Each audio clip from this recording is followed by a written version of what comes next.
la semaine a bien commencé. On va y aller avec un petit extrait audio, Mathieu, qu'on va se faire plaisir. J'ai déposé les armes à l'entrée de ton cœur sans combat. On entend Et rire, j'ai oui, suivi les charmes. Il y a des belles réactions, en fait. quand même. Ça, ce qu'on a entendu, c'était Caroline Proulx, la ministre de l'Habitation, et Sonia Lebel également. Il y a aussi Mme Blais, notre députée de l'Abitibi-Ouest, là, qui a fait une petite apparition quand même. Mme Fréchette, M. Drainville. Vous avez reconnu, c'est la fameuse chanson « Tout l'or du monde »,« Tout l'or des hommes » de Céline Dion. Reprise pour le premier ministre, en fait l'ex-premier ministre là, officiellement, qui passera officiellement le flambeau à Christine Fréchette dans quelques temps. Mais là, on fait comme les autres médias, en fait. Fallait se gâter un petit peu. C'est quand même tout un cadeau que le caucus de la Coalition des Québec a fait. Il y a donc bien d'amour, lui, À son François chef. Legault. C'est hallucinant, hein? Comment qu'il y a eu d'hommages, puis de... Bon, tu sais, c'est parce qu'il y a eu 7 années, quand même, 7 ans Oui, au c'est ça. pouvoir. Puis quitter Près de 8, dans le fond. pendant que le parti est au pouvoir, c'est pas ordinaire non plus, là. C'est le premier ministre aussi qui a fait la pandémie quand même, on s'en souviendra. Évidemment, là, il a été moins populaire dans les dernières années. Les deux, trois dernières années ont été difficiles. Pour François Legault, il n'est pas parti au sommet de sa forme politique, mais ça a été celui qui nous a accompagnés, notre papa Legault, qui nous a accompagnés durant la pandémie. Ouais, mais quand même, de pas quitter sur une défaite électorale, c'est quand même spécial. Fait que ça permet ce genre d'illustration d'amour-là, comme une chanson qui a été reprise. Oui, là, on se dit, est-ce que les stratèges communicationnels de la CAQ ont bien fait de faire ça? Est-ce qu'ils ont pensé que les grandes chaînes de nouvelles et tout le monde serait scotché à leur écran dimanche? Ben, ça fait rire. Ça fait rire un peu, mais en même temps, ça montre l'humanité de toutes ces personnes-là qui sont toujours mis de l'avant, beaucoup de pression. Là, ils ont juste comme été humains, ça fausse, ça fait ça humblement. On voit le ministre de l'Agriculture, M. Lamontagne, là, qui performe seul devant la caméra. C'est Quand même. Ça fait quand même beaucoup de courage. Alors, ça s'est passé dimanche, le couronnement de la nouvelle première ministre, Mathieu. Ben oui, c'est comme ça que ça s'est terminé pour M. Legault et que ça a débuté pour Mme Christine Fréchette, première ministre déléguée. D'ailleurs, pour nous, c'est quand même aussi notre ministre régional dans l'Abitibi-Témiscamingue là, qui quittait. Hein? Ouais. Donc là, on va suivre ça. Qu'est-ce qui s'en vient? Oui, parce que là, elle va ministrer son monde, là, exact, Mme Fréchette. Ça devrait être d'ici peut-être une semaine. Ça ne sera pas nécessairement facile parce que, encore une fois, beaucoup de députés, elle a beaucoup de gens qui l'ont appuyé, qui voudront conserver ou peut-être avoir un rôle important pour finir le mandat caquiste. Ensuite, il y a aussi l'équipe Drainville là, qui ne voudra pas être laissée de côté. Simon Jolin Barrette, entre autres. Là. Donc, on va suivre ça. Puis en région, est-ce qu'un Daniel Bernard pourrait se retrouver au Conseil des ministres? C'est la rumeur qui court actuellement, donc, parce que les deux candidats, et M. Drainville et Mme Fréchette, avaient dit, non, on pense qu'il devrait y avoir quelqu'un de la région à la table, autour de la table. Et pourquoi M. Bernard plutôt que Mme Blais? C'est sûr que Mme Blais, je pense pas qu'elle demande d'être autour de la table du Conseil des ministres. C'est pas quelque chose qu'elle souhaite. Je pense pas que c'est dans ses attentes. C'est plus une dame de terrain, là, une dame de bureau. C'est pas quelqu'un qui va faire beaucoup d'entrevues. Donc, quand tu es ministre, tu comprendras que tu as beaucoup de prises de parole publiques à faire. Fait que je pense pas que ce soit une option là, pour Mme Blais à ce stade-ci. Ça n'a jamais fait partie de ses ambitions politiques. Là. Alors, on va voir ça. On va voir aller la CAQ pour je pense ces derniers mois. Mon bet, ça va être que Daniel Bernard va être nommé ministre délégué aux Mines et il sera ministre régional de l'Abitibi-Témiscamingue. On va voir ce qui va se passer, mais c'est mon... C'est agageux. On va voir. On s'en reparle dans une semaine. Oui. On espère savoir ça dans une semaine. On aimerait bien que ça soit réglé parce qu'au fond... l'Assemblée nationale va reprendre le 5 mai, mais après ça ne laissera pas beaucoup de temps. Hein. En début juin, là, on part en vacances, puis après ça, c'est les élections en septembre. Donc, ce sera quand même...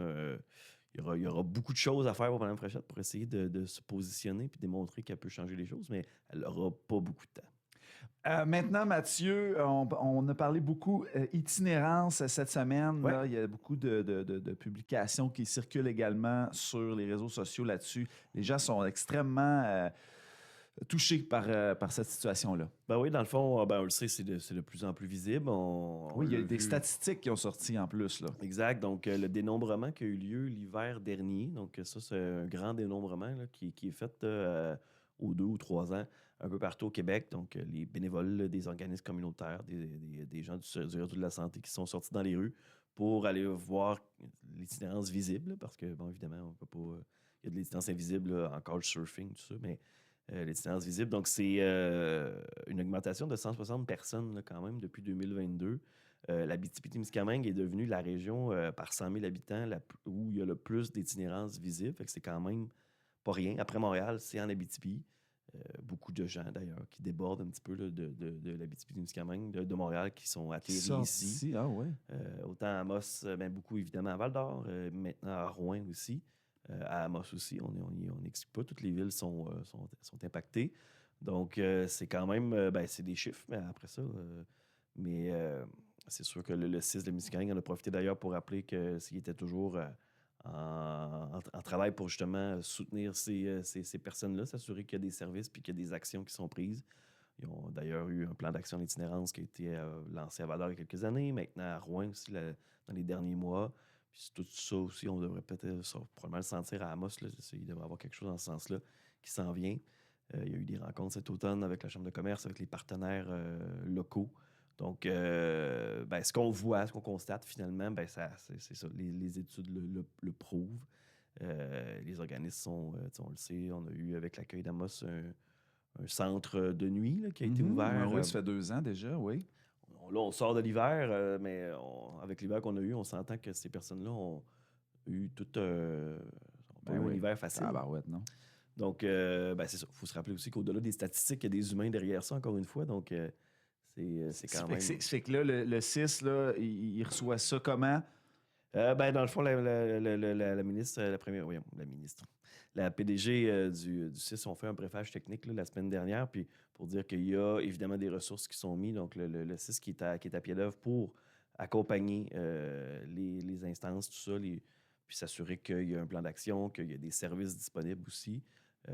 Semble-t-il que de ce côté-là, ça va bien. C'est pas nécessairement facile d'accompagner ces gens-là, mais il y a toujours justement des ressources qui sont disponibles, tout ça. Donc, ça va bien, mais d'ailleurs, je vais me pencher un petit peu plus là-dessus dans les prochaines heures pour voir un peu plus qu'est-ce qu'il y en est concrètement. Vous me suivre sur mediaté.ca. Excellent, Mathieu Proulx. Toujours avec Mathieu Proulx dans la chronique Revue de l'actualité. Et là, on va parler d'un événement, en fait, qui est arrivé en fin de semaine, pendant que tout le monde... c'est pas vrai, il y avait du monde qui travaillait là, oui. Mais chez l'entrepreneur Ben Deshaies, le grossiste ici à Amos, est arrivé un effondrement de toit dans un dock d'embarquement. Ben oui, parce que... c'est ce que Richard Deshaies, j'ai eu l'occasion d'y parler dimanche matin, puis il n'y a pas ça ailleurs, mais chez Ben Deshaies, les docks sont couverts. Ouais. Donc, il y a comme un garage, là, puis ça, tu ne vois pas ça nulle part. À l'époque, là, ça, il me disait que son père avait fait ce choix-là de faire des docks pour protéger les camions, tout ça, des intempéries, de la neige, mais et de la chaleur pour l'été. Et donc, un de ces docks-là, ou 2 de ces docks-là, se sont affaissés sur le poids de la glace. C'est ce qu'ils ont constaté. Donc, le déneigement est fait. C'est ça, il n'y avait pas tant de glace que ça. En fait, il n'y en avait pas. Non, c'est ça. Il y avait déneigé plusieurs fois durant la saison. C'est vraiment c'est une section là, qui a eu un petit peu plus de glace. Donc, ça a fait que le dock s'est affaissé. Heureusement, il y avait 15 personnes dans la bâtisse, mais dans cet endroit-là, il n'y avait personne. C'est ça que M. Deshaies me disait. On s'en est même pas rendu compte. Donc, c'est quand même... Le toit te tombe sur la tête, mais tu t'en rends pas compte. Là. C'est la preuve que c'est très grand comme entrepôt. Là. Et c'est une bonne chose, d'ailleurs. Exact. Donc, tout s'est bien passé. Donc, c'est ça, plus de peur que de mal. Là. C'est ce que je disais dans mon article suite à mon entrevue avec M. Deshaies. Donc, pas de gros problèmes. Certains aussi disaient, parler des assurances, tout ça. C'est pas quelque chose qui est assurable. Donc, le Ben Deshaies va se mettre très, très rapidement en mode démolition là, du garage. Puis les docks risquent d'être... un peu plus conventionnel comme à l'autre entrepôt. À ciel ouvert. Exactement. Comme on le fait plus aujourd'hui là, avec des petits entretoits pour protéger le début du camion. Mais qu'est-ce qui se passe avec cet hiver-là? Eux autres, ils ne prévoyaient pas ça, mais Et ailleurs, là aussi, là, je veux dire, ça doit inquiéter plusieurs entrepreneurs. Là, oui, de la parce place, que là, il y a eu Evin, des citoyens aussi. Là. l'Arena des Vins qui va être démolie. Est-ce qu'il va être Ah oui. reconstruit? On a parlé un petit peu au conseil municipal à Rouen. On ne sait pas trop ce qui va arriver avec ça. Je pense que les gens espèrent que ce soit reconstruit. Mais c'est encore un impact des changements climatiques. Là, la météo qui est un peu incontrôlable, là, qui va toujours dans les extrêmes, ben, c'est ça qui se passe. Il ne fait pas plus chaud, il ne fait pas moins chaud, mais il fait pas beau. C'est ça qui se passe. C'est vrai. Et quand il pleut beaucoup, beaucoup, beaucoup. On le voit surtout dans le sud du Québec. D'ailleurs, au Témiscamingue, là, dans les derniers jours, beaucoup, beaucoup d'averses qui peuvent entraîner des chemins. Là. Jusqu'à date, ça se passe bien. Il n'y a pas eu trop d'impact négatif, mais c'est sûr que les municipalités sont toujours un peu sur un pied d'alerte chaque fois que la neige fond comme ça, avec la pluie, tout ça. Et puis, il y en a eu beaucoup là, cette année de la neige, là, on s'entend. Là. Bon, alors, de toute façon, ça, là-dessus, c'est un dossier qui va se clore de façon assez banale, finalement. C'est une rénovation qui va se faire, mais plus de peur que de mal chez les gens. Exact. Donc, c'est pas des bonnes nouvelles, mais c'est ça. Pour nos entreprises, c'est un autre problème qui est à surveiller. Il y a quelques années, c'était les feux de forêt qui ont eu de l'impact sur l'économie. Là, le toit nous tombe sur la tête. Faut s'adapter, au fond. Oui, on fait du déneigement, mais là, c'est rendu qu'il faut que tu sois un pied d'alerte là, constamment, finalement. Et là, Mathieu, en terminant, on était tous les deux hier au lancement, plutôt au dévoilement des nommés du gala des élites. Ben oui, félicitations, le 9 mai, tu vas animer le gala, d'ailleurs, Bruno. Félicitations, c'est hier, je te dirais qu'il y a eu plusieurs nommés. Et j'ai été nommé, effectivement, officiellement, l'animateur de ce 39e gala. Après avoir été metteur en scène et coach de l'animation il y a quelques années. Oui, et personnage loufoque aussi, oui, à travers ça que tu m'avais invité à faire ça. Tu m'avais invité, d'ailleurs, à animer aussi. Oui, c'est ça. Puis tu m'avais dit non. Oui, j'ai dit non. Tu as dit oui à tes amis Bernard et... ouais, Julie et Bernard Guertin, qui sont coprésidents d'honneur... qui ont toujours été derrière. Je ne le prendrai pas personnel. Je le prends pas personnel. Je veux le dire aux citoyens. Mais c'est une belle présidence d'honneur aussi. C'est toujours des belles présidences d'honneur. Mais une entreprise quand même qui rayonne depuis plusieurs années à Amos, siège social. Exact. Puis qui investissent beaucoup aussi dans la communauté. Donc, c'est une belle façon. Puis ça a bien répondu. Je pense que ça a donné l'exemple. Oui, puis beaucoup de belles candidatures quand même. D'ailleurs, de nouveaux visages de jeunes entreprises de plus en plus. Mm-hmm. On l'observait quand même depuis quelques années, là, ce virage-là plus vers la jeunesse et la relève. Donc, dans les entreprises, on a beaucoup de repreneuriat aussi. On a vu, entre autres, Philippe Trépanier, Proximed, Amos, qui reprend les rênes de l'entreprise, qui est nommé dans une des catégories en repreneuriat. Donc, ça fait partie de ces entreprises-là. La gang du ProNature, les gens du dépanneur de l'Est et Ultramar Beausoir à Amos. Effectivement, c'est de la relève, ça aussi, deuxième génération. Beaucoup d'entreprises et des grandes entreprises aussi qui déposent, avec Nico et Gold qui vont être là encore. Donc, la petite PME, on l'oublie souvent, c'est peut-être moins dans la culture du Québec, la PME, mais oui, la grande entreprise, quand dans une région comme l'Abitibi-Témiscamingue est importante, les mines, tout ça, mais les PME, si les grandes entreprises, c'est le cœur névralgique qui font rouler l'économie, ben la petite PME, c'est tout aussi important, sinon plus, parce que c'est énormément de gens, de familles, de tout le monde. C'est nos services et nos produits. C'est pour ça les gars-là, d'ailleurs, qu'on aime ça reconnaître ces petites entreprises-là. Et les grandes entreprises sont très, très, très reconnaissantes aussi des petites entreprises. Laissent la place aussi beaucoup. Parce que s'il n'y a pas de PME, il n'y a pas de centre-ville comme ici à Amos, il n'y a pas grand-chose. Là, on reste chez nous puis on achète sur Amazon. C'est pas ça qu'on veut. Pas ça qu'on souhaite. Bon, ben Mathieu, ça fait le tour. Ben oui, qu'est-ce qui s'en vient? Dans le fond, je veux juste souligner, j'en ai parlé un petit peu hier sur médité.ca, mais Excavation Poésie, qui est un groupe très engagé socialement aussi, et très festif dans leur musique, ont gagné un prix, le prix Mouf. Ça s'est passé au théâtre Outremont, à Montréal. C'est quand même impressionnant parce qu'ils l'ont gagné ex aequo avec un autre groupe là, dont le nom m'échappe. Je voulais le dire, ça me fâche. Mais un groupe qui est très en vogue en ce moment. Puis, il y a Charles Lapierre qui est dans l'Excavation et Poésie.